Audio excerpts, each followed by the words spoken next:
जिस चीज को इंसान बेकार समझकर फेंक देता है वो कभी कभी दूसरों के लिए जिंदगी जीने का सबब बन जाती है। मुखलिस लोग इंतजार करते हैं और गैरों को अपना हमदर्द बनाकर बगावत नहीं करते।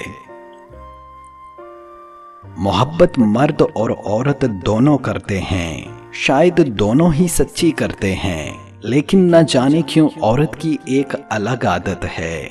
जब उसे धोखा मिलता है तो वो चंद रोज रोती है, इंतजार करती है, जबकि मर्द अपनी जिंदगी बर्बाद कर लेता है और हमेशा उसका इंतजार करता है।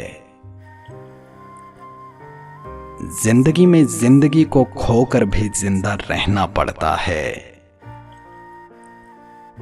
जिंदगी का अलमिया ये नहीं कि ये बहुत जल्द खत्म हो जाती है, बल्कि जिंदगी का असल अलमिया ये है कि हम जीना ही बहुत देर से सीखते हैं। जिंदगी में कुछ चीजें हमारा पीछा नहीं छोड़ती, कुछ गलतियां जो हम भूल नहीं पाते, कुछ तकलीफें जो ठहर जाती हैं और कुछ लोग जो याद रह जाते हैं। मुस्कुराएं और आगे बढ़ जाएं, इससे अच्छा इंतकाम और क्या होगा। जिस औरत के होंठ पर तिल हो वो खुशकिस्मत होती है।